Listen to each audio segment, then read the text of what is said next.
இந்த காரியம் நடக்கும் அப்படின்னு காரியத்தின் மேல் நம்பிக்கை வைப்பதல்ல, காரியங்களை வாய்க்க பண்ணுகிற கர்த்தர் மேல். காரியங்கள் உயிரற்றது, கர்த்தர் உயிருள்ளவர்.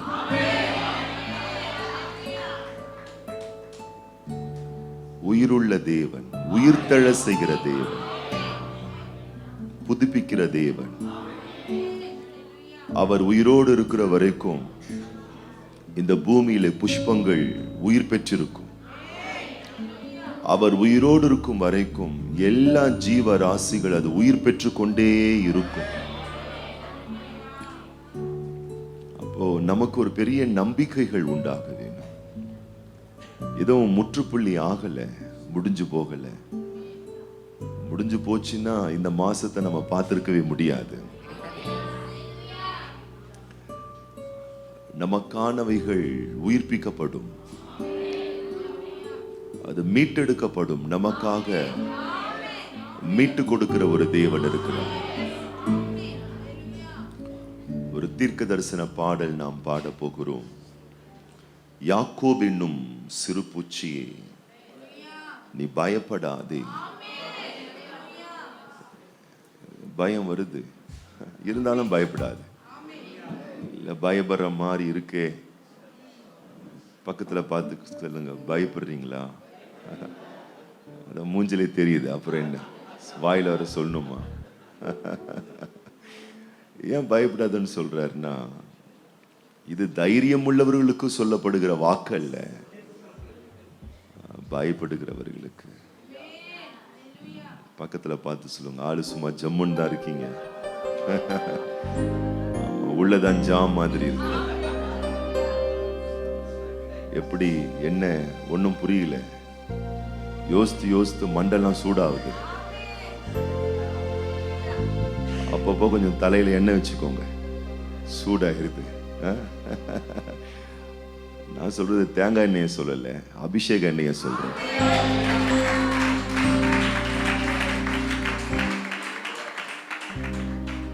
அபிஷேக எண்ணெய், ஆராதனையின் எண்ணெய், துதியின் எண்ணெய் எந்த டப்பால இருக்குயா?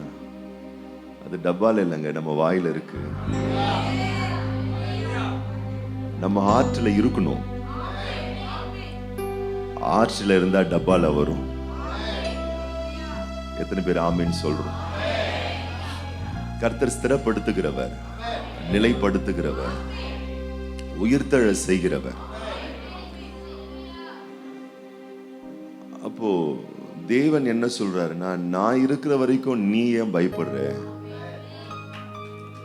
பயம் இருக்குதான், பயம் வருதுதான். பயம் வியாகுலப்படுத்துது, நம்பிக்கை இழக்க செய்யுது. சில விஷயங்களை நினைச்சு பார்க்கும்போது, யோசிச்சு பார்க்கும்போது, நடந்த சம்பவங்களை பார்க்கும்போது கண்டிப்பா பயம் தொற்றிக்கொள்ளுகிறது. எப்படி அந்த பயத்தை மேற்கொள்றது? எப்படி திடப்படுவது? எப்படி ஸ்திரப்படுவது? ஒரே பாதை, ஒரே வழி. பயப்படாதுன்னு சொன்னாரு, அவரை சார்ந்து கொள்வது.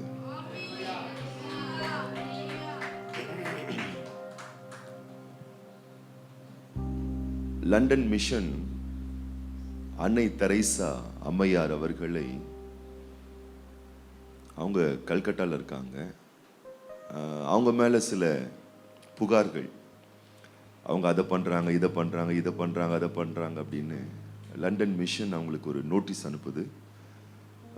இந்த நாளில் நீங்கள் வந்து லண்டனுக்கு வந்து உங்கள் மேலே கொடுக்கப்பட்ட அந்த குற்றச்சாட்டுகளுக்கு நீங்கள் விளக்கம் கொடுங்க அப்படின்னு சொல்லிட்டு அவங்கள கூப்பிடுறாங்க.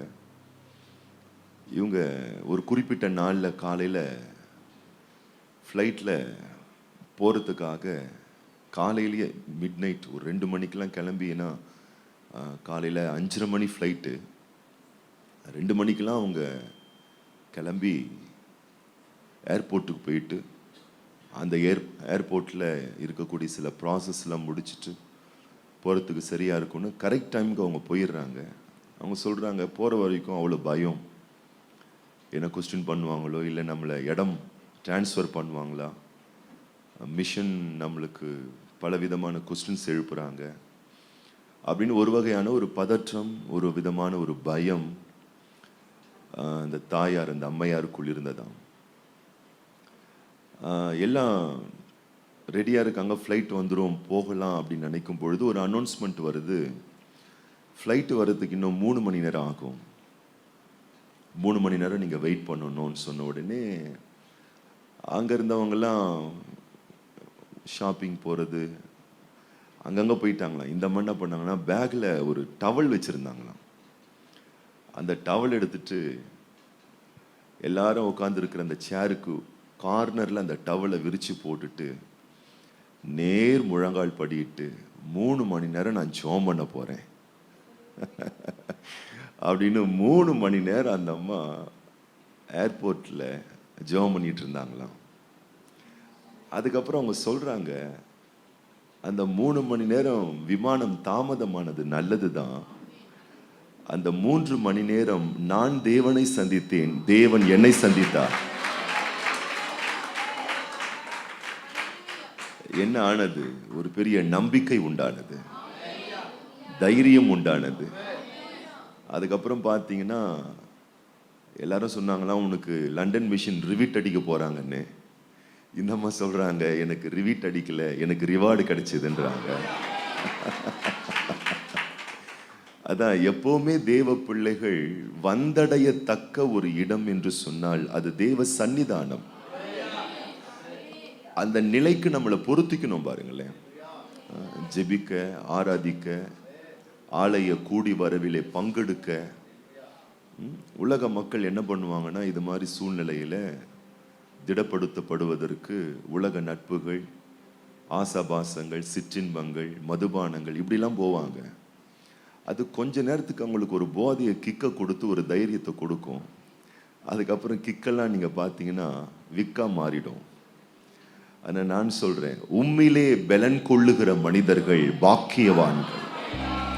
அந்த பயம் வருது, நம்பிக்கை இழக்கிற மாதிரி சம்பவங்கள் நிகழ்கிறது, சோர்ந்து போகிறேன். ஆனா நமக்கு ஒரு பெரிய பாக்கியம் பாருங்களேன், ஒரு தரமான பலனை பெற்றுக்கொள்வதற்கான தரமான ரகசியம் நமக்கு கொடுக்கப்பட்டிருக்கிறது. தரமான இடத்தில் பலன் கொள்வது, சரியான இடத்தில் பலன் கொள்வது, சரியான இடத்துல சார்ஜை ஏத்திக்கிறது, சரியான இடத்துல பலத்தை ஏத்திக்கிறது.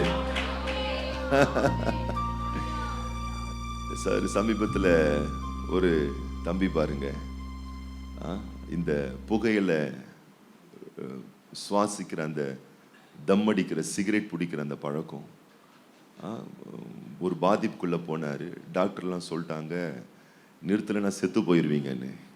அவர் சொல்றாரு, நான் எங்க நிறுத்துறது, இருக்க முடியலையே, கையெல்லாம் நடுங்குது, காலெல்லாம் நடுங்குது. பாருங்க, ஒரு ஒரு விதமா அது ஒரு கிக்கு கொடுக்கும், பலத்தை கொடுக்கும்னு சார்ந்து போனாங்க. ஆனா அதுதான் அவங்க வாழ்க்கையை ஒரு முற்றுப்புள்ளி வைக்கிற ஒரு விஷயமா மாறிடுது. ஆனா நான் சொல்றேன், எந்த விதமான தீங்கை இல்லாமல் பலப்படுத்தப்படுகிற ஒரு இடமாக தேவ சமூகம் நமக்கு கொடுக்கப்பட்டிருக்கிறது. எந்த பக்க விளைவுகள் இல்லாமல், எந்த தீமைகள் இல்லாமல். இதெல்லாம் நான் சொல்றேன், ஏதோ கேட்டுட்டு கையை தட்டிட்டு போறதில்ல. உங்க வீட்டுல நீங்க ஊட்டணும். ஆமா, இந்த கேட்கறது, இந்த சவுண்டு கொடுக்கறது, இந்த கையை தட்டிட்டு, ஆமா அப்படியே இதெல்லாம் திருந்தணும். ஆமா, நான் பார்க்கிறேன், சவுண்ட் எல்லாம் இங்கதான் இருக்குது.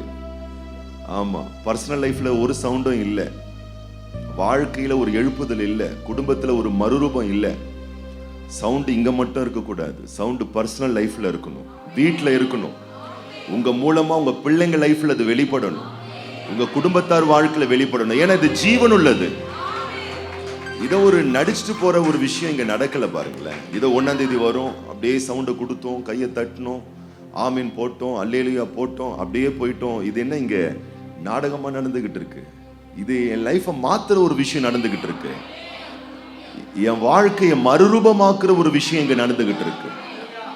என் வாழ்க்கையை மெருகேற்றுகிற ஒரு விஷயம் நடந்துகிட்டு இருக்கு. என் வாழ்க்கையை பலப்படுத்துகிற ஒரு விஷயங்கள் நடந்துகிட்டு இருக்கு.